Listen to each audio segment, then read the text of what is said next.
विद्यार्थियों का हम स्वागत करते हैं। साथ ही मैं स्वागत करती हूं स्टूडियो में मौजूद श्री अनिल त्रिवेदी का। नमस्कार। श्री अनिल त्रिवेदी आज के इस व्याख्यान के विषय विशेषज्ञ हैं। आइए अब हम विषय की ओर चलते हैं। गांधी दर्शन का देखिए, अपने विरोधी की भी कभी उन्होंने इस तरह से टीका टिप्पणी नहीं की। कोई उनको गाली भी बक जाए, कोई उनकी आलोचना भी कर दे, या आप देख लीजिए कि आजादी के आंदोलन में उन्होंने जो लड़ाई विश्व युद्ध के अंदर उन्होंने अंग्रेजों की सेना की तरफ से वॉलंटियर्स बन के काम करना भी कबूल किया, जिसके लिए बहुत आलोचना उन्होंने सहन करी। उनका विश्लेषण साफ था। जर्मनी और इंग्लैंड को लेकर बिल्कुल उनकी धारणा साफ थी कि उनकी वृत्ति अलग है, इनकी वृत्ति अलग है। मीराबेन भी जब भारत आई तो उन्होंने कहा कि मैं इंग्लैंड के कपड़ा मजदूरों के खिलाफ जो आंदोलन कर रहा हूं उससे उनके मन में बहुत गुस्सा होगा, और उनको दुख जरूर है कि उनकी आमदनी कम हुई है, पर उनके मन में गुस्सा नहीं है। तो अपना जो विरोधी विचार का व्यक्ति भी है, जिससे आप लड़ाई भी कर रहे हैं, सैद्धांतिक लड़ाई भी कर रहे हैं, उसके प्रति भी आपके मन में वही भाव होना चाहिए जो खुद स्वयं के प्रति होता है। तो फिर कोई चुनौती बनके या कोई जटिलता बनके मानवीय व्यवहार हमारे सामने नहीं आता। तो ये जो वर्तमान काल की जो व्यक्तित्वों की टकराहट की सबसे बड़ी समस्या भारत देश के अंदर खड़ी हुई है कि कोई किसी को सहन ही नहीं कर पा रहा है। इसका नतीजा ये हुआ है कि गांधी ने तो अपने दर्शन से, अपने कृतित्व से, अपने अभियान से, अपने राष्ट्रीय आंदोलन की बदौलत पूरे हिंदुस्तान ही नहीं विश्व के लोगों को एक परिवार के रूप में इकट्ठा अपने इर्द गिर्द कर लिया था। और आज के काल में हमारे सामने संकट ये हो गया कि पति पत्नी और एक बच्चे का परिवार ही टूट के कगार पे आके खड़ा हो गया। परिवार जो है वो मनुष्य की बनाई हुई सबसे पहली या शाश्वत संस्था है। आज जब हिंदुस्तान में जिस भौतिकता की दौड़ में किसी को किसी के लिए फुर्सत नहीं है, उस समय हमारी ये जो परिवार नाम की जो संस्था है ये भी मैलिग्नेंट हो गई।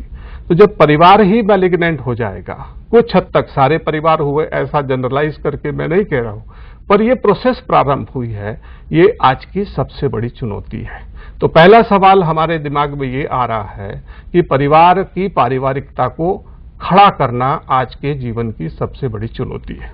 उसका कारण मुझे जो समझ में आता है कि हम इस समय जीवन के मूल्य के बजाय जो संपत्ति का मूल्य है उसी को ज्यादा जोर दे रहे हैं, उसी का ज्यादा आग्रह कर रहे हैं। यदि हमको संपत्ति का ज्यादा मूल्य मिलता है और उसके लिए हमारे भाई की भी हत्या करनी पड़े तो उससे हम नहीं हिचकते, तो ऐसा समाज सभ्य समाज नहीं कहला सकता। पैसे के कारण यदि हम अपनी पत्नी को या पति को या पिता को या माता को या बच्चे के दायित्व को न निभा के केवल अपने ही बारे में सोचें, तो फिर उसमें से सवाल ये खड़ा होता है कि हम सभ्यता की ओर बढ़ रहे हैं या असभ्यता की ओर बढ़ रहे हैं। अब यहीं से वापस कूद के हम गांधी के पास में जाएं कि उनका जो मापदंड था जीवन जीने का, उसमें पैसे की प्रामाणिकता का सवाल था। एक पैसे का हेरफेर भी आश्रम के जीवन में कोई आश्रमवासी, चाहे उनकी पत्नी हो, चाहे उनका बेटा हो, चाहे उनका भतीजा हो, या बाहर का भी कोई व्यक्ति हो, वो उसमें कोई हेरफेर नहीं कर सकता था। और यदि करता था तो उसको उनका भाई भतीजा या पत्नी होने का कोई भी विशेष अवसर उपलब्ध नहीं था।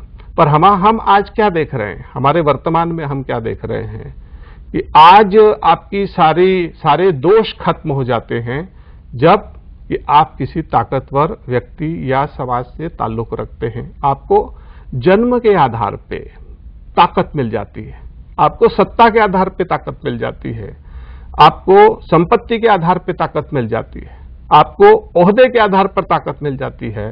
पर गांधी की जिंदगी में, गांधी के जीवन दर्शन में ऐसा कोई भी भाव नहीं था। अब बहुत सारे लोग ये सवाल कर सकते हैं कि इस तरह की बातें आज की दुनिया में संभव नहीं है। क्यों संभव नहीं है?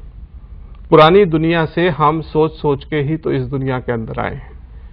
आज जैसे मैं फिर से वापस ग्लोबल वार्मिंग की तरफ जाना चाहता हूं कि बताइए, आज के आधुनिक विज्ञान के पास में, आज के पूंजी प्रधान विश्व के सामने ग्लोबल वार्मिंग को क्या बहुत करोड़ों अरबों डॉलर से खत्म किया जा सकता है? क्या बहुत परमाणु ऊर्जा से बने संसाधनों को चला के या डीजल पेट्रोल के बहुत सारे बड़ी बड़ी मशीनें बना के हम ग्लोबल वार्मिंग को खत्म कर सकते? हमारे शहरों में जो कार्बन डाइऑक्साइड का हमने अंबार लगा के रखा है कारों के द्वारा, टू व्हीलर्स के द्वारा, और हिंदुस्तान के शहरों में मनुष्यों से ज्यादा जो कारों का जखीरा हम खड़ा करते जा रहे हैं, उसको कौन खत्म करेगा? कौन सी टेक्नोलॉजी खत्म करेगी? मनुष्य की जो अपने मन की शक्ति है कि हम इनके इस्तेमाल को कम करेंगे, हम हमारी शारीरिक जो ऊर्जा प्रतिदिन हमारे पास में आ रही है और व्यर्थ खर्च हो रही है, उसको उसके बल पे ही अपनी जिंदगी को चला के यदि हम आगे बढ़ने की बात सोचेंगे तो इसमें ग्लोबल वार्मिंग के खात्मे की संभावनाएं छिपी हुई है। तो गांधी का जो दर्शन है, गांधी की जो जीवन शैली है, गांधी जी की जो सहजता है, गांधी की जो सादगी है, उस सब में आज की दुनिया की ज्वलंत समस्याओं का सीधा समाधान बहुत ही सरलता और सहजता के साथ में होने की संभावना है, बशर्ते हम चाहें। जैसे आज के जो शहर हैं हमारे, वो कितने गंदे हो रहे हैं। करोड़ों लोग जो इन शहरों के अंदर रह रहे हैं, चाहे बंबई में रह रहे हों, दिल्ली में रह रहे हैं, कलकत्ता या इंदौर जैसे, अहमदाबाद जैसे शहरों में रह रहे हैं, इनकी जो नगर निगम है, इनकी सबसे बड़ी समस्या क्या है कि इतने सारे लोग दिन भर में जितना कचरा निकाल के सड़कों पर फेंक रहे हैं, उसको उठाया कैसे जाए? अब ये गांधी की दृष्टि से या गांधी के दर्शन की दृष्टि से तो इसका बहुत सरल हल है। गांधी के तौर तरीके को अपना ले यदि, तो कल से ही ये समस्या समाप्त हो सकती है। और यदि उस तरीके को न अपनाए जाएं तो आप करोड़ों अरबों रुपए के टेंडर निकालते रहिए, बड़ी बड़ी कंपनी को ठेका देते रहिए, ये कचरा जब तक धरती माता रहेगी तब तक शहरों के अंदर मौजूद रहेगा, हटने की कोई संभावना नहीं है। क्योंकि गांधी मनुष्य को अपनी शक्ति का भान कराने वाला विचार है। ये कचरा फेंकने वाला हमारा जीवन शैली का तौर तरीका ही है, जो घर के कचरे को इस तरीके से बाहर फेंक रहा है, सारे प्रदूषण को इस तरह से बाहर फेंक रहा है जैसे घर ही आपका है, बाहर आपका नहीं है। गांधी जी का कहना यह है कि घर भी आपका है, बाहर भी आपका है। जो व्यवहार घर के साथ अंदर में कर रहे हैं, वही से आप बाहर भी धरती माता के साथ में करिए, तो समस्या का समाधान हो जाएगा। पर इसमें आचरण का झगड़ा आ जाता है। गांधी का जो पूरा दर्शन है, गांधी का जो पूरा सोच है, गांधी का जो विचार है, वो केवल विचार के रूप में कोई काम का नहीं है। गांधी विचार के